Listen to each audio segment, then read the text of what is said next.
Welcome to Kat's podcast. I am Kat, and I will be your host. Today we will be discussing a topic about gang stalking, corruption, defamation of character, identity theft, fraud, cyber stalking, being set up, and even more. I want to share how it became known to me and subtly entered my world. I'm going to start with some background, that way maybe you see how many moments from my past are tied together. Then you can discover, just as I have, that there is a reason for that. Starting off as far back as I can remember, I guess about 2 or 3 years of age, I remember I loved my tricycle and was at my happiest to be on it and at home. I believe one of my first memories was quite traumatizing, so could be why it is my first memory. It is forever burned into my DNA. My dad and mom were married when he was 20 and she was 16. Needless to say, she was pregnant with my older sister immediately following. Next came myself and my 2 younger brothers. You know how they say that the middle children are the ones who suffer being tossed to the side and forgotten? Well, that was so in my case as well, except I was the only one of the middle children affected in my family situation. Don't get me wrong, this wasn't nearly as plain to see then as it is now. One day, my mom was in a major hurry to do something before my dad returned home from work, like most days. She really seemed to have an issue with gossiping on the phone, and before she knew it, the day was gone, and Dad is due home at any moment.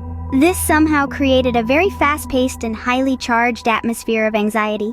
On many occasions, especially at school, I remember being just so shook due to the manner in which my mother usually chose to wake us up.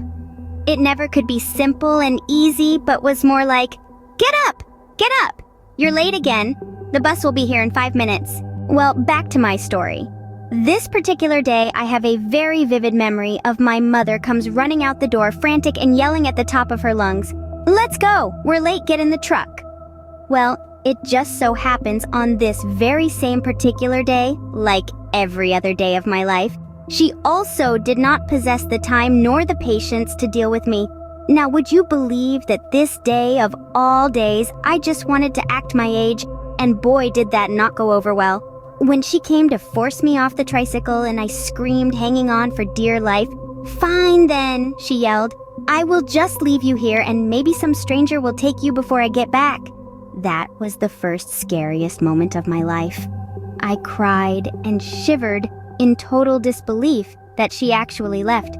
I remember that when I could hear a vehicle coming down that gravel road for what seemed an eternity, so much fear and panic would come over me because I just knew it has to be that stranger coming that my mother spoke about. Layman's terms, trauma #1. Okay, until next time, family, hasta la vista, baby. Don't forget to like, comment, share, and subscribe.